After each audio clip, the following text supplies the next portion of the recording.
ಇಲ್ಲಿ ಮೊದಲಿಗೆ ಒಂದು 20 ಹಸಿಮೆಣಸಿನ್ಕಾಯಿ ತೊಗೊಂಡಿದ್ದೀನಿ, ಕರ್ಬೇವಿನ ಸೊಪ್ಪು, ಕೊತ್ತಂಬರಿ ಸೊಪ್ಪು. ಇದನ್ನು ಮಿಕ್ಸಿ ಜಾರ್ಗೆ ಹಾಕಿ ಪುಡಿ ಮಾಡ್ಕೊಳ್ತೀನಿ. ಈ ಶುಂಠಿನ ಹಾಕ್ಕೊಳ್ಳಲ್ಲ, ಈ ಮೂರನ್ನೂ ಹಾಕ್ಕೊಂಡು ಪುಡಿ ಮಾಡ್ಕೊಳ್ತೀನಿ ಮಿಕ್ಸಿ ಜಾರ್ಗೆ ಹಾಕಿ. ಮೊದಲಿಗೆ ಒಂದು ಬಾಣಲಿಗೆ 3 ಸ್ಪೂನ್ ಎಣ್ಣೆ ಹಾಕಿದ್ದೀನಿ. ಇದು ಕಾದಿದೆ. ನಮಗೆ ಎಷ್ಟು ಬೇಕೋ ಅಷ್ಟು ಕಡಲೆಕಾಯಿ ಬೀಜ ಹಾಕೋಬೋದು.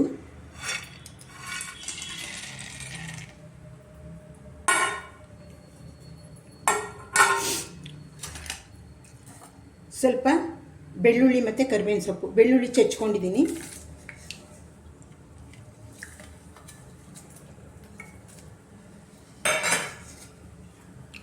ಇದು ಸ್ವಲ್ಪ ಫ್ರೈ ಆಗಲಿ.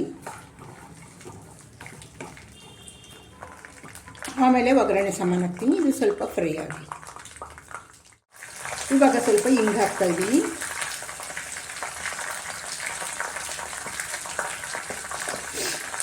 ಹಿಂಗೆ ಸ್ವಲ್ಪ ಹಾಕ್ತಾಯಿದ್ದೀನಿ.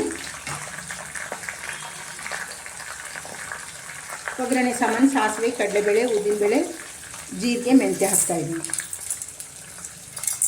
ನಾನು ಈರುಳ್ಳಿ ಹಾಕ್ತಾಯಿಲ್ಲ.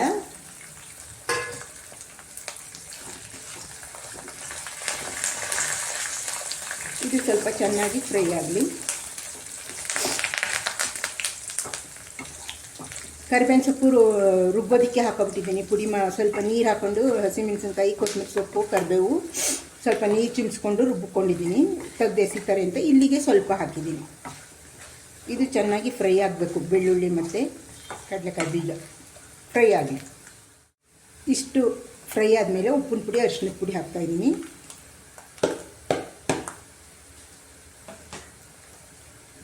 ಇವಾಗ ಶುಂಠಿ ಬೆಳ್ಳುಳ್ಳಿ ಪೇಸ್ಟ್ ಹಾಕ್ತೀನಿ.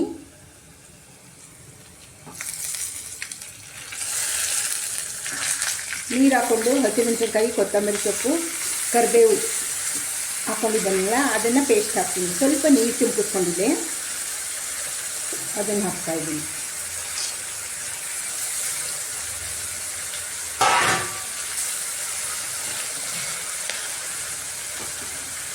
ಇದು ಸ್ವಲ್ಪ ಒಗ್ಗರಣೆಯಲ್ಲಿ ಬಾಡ್ಸೋಣ.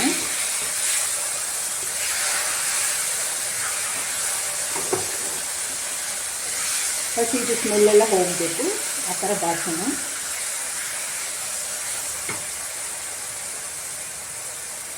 ಬೇಯಲಿ ಸ್ವಲ್ಪ. ಇವಾಗ ತೋತಪುರಿ ಮಾವಿನಕಾಯಿ, ಇದು ಸಿಪ್ಪೆ ತೆಗೆದ್ಬಿಟ್ಟು ತುರ್ಕೊಂಡಿದ್ದೀನಿ. ಪುರಿ ಮಾತ್ರ ಹಾಕ್ತೀನಿ.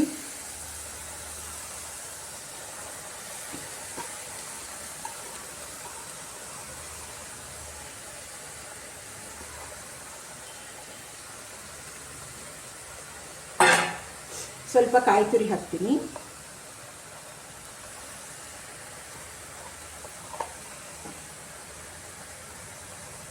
ಇದು 1 ತಿಂಗಳವರೆಗೂ ಇಟ್ಕೊಂಡ್ರು ಫ್ರಿಜ್ನಲ್ಲಿ ಕೆಡಲ್ಲ. ಬೇಕಾದಾಗ ಅನ್ನ ಕಲಿಸ್ಬೋದು. ಅದಕ್ಕೆ ನಾನು ಈರುಳ್ಳಿ ಹಾಕಿಲ್ಲ. ಬೇಕಾದವರು ಈರುಳ್ಳಿ ಹಾಕ್ಕೋಬೋದು. ಇದನ್ನೆಲ್ಲ ಚೆನ್ನಾಗಿ ಮಿಕ್ಸ್ ಮಾಡಿ ಫ್ರೈ ಮಾಡೋಣ.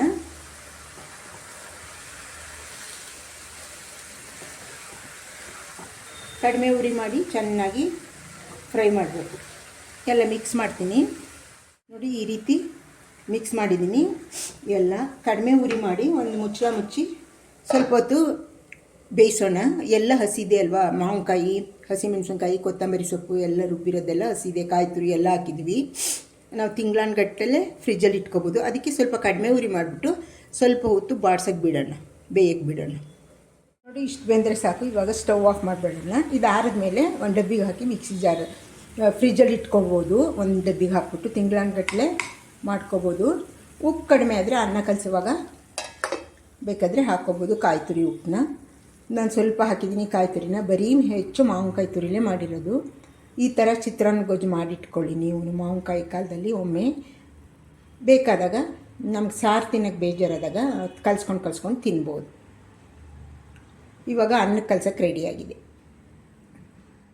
ನಿಮ್ಮ ಮನೇಲಿ ಕೊತ್ತಂಬರಿ ಸೊಪ್ಪು ಮತ್ತು ಪುದೀನ, ಕರಿಬೇವು ಎಲ್ಲ ಜಾಸ್ತಿ ಇದ್ದಾಗ ವೇಸ್ಟ್ ಮಾಡೋದು ಬದಲು, ಫ್ರಿಜ್ಜಲ್ಲಿಟ್ಟು ಒಣಗಿಸೋದು ಬದಲು ಇಷ್ಟು ತೊಗೊಂಬಿಡಿ ಸಮವಾಗಿ.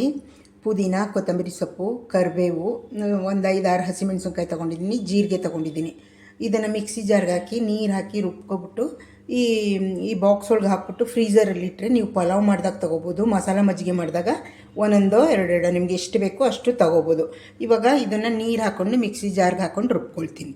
ನೋಡಿ ಈ ರೀತಿ ರುಬ್ಕೊಂಡಿದ್ದೀನಿ. ಇದನ್ನು ಸ್ವಲ್ಪ ಸೌಟಲ್ಲಿ ತೆಗೆದು ಈ ರೀತಿ ಹಾಕ್ತೀನಿ ಎಲ್ಲ ಫ್ರೀಜರ್ ಒಳಗೆ. ಈಗ ಹಾಕ್ಬಿಟ್ಟು ಇದನ್ನು ಫ್ರೀಝರ್ ಒಳಗೆ ಇಡಬೇಕು. ತುಂಬ ಆದಮೇಲೆ ಎಲ್ಲದಕ್ಕೂ ಹಾಕ್ತೀನಿ.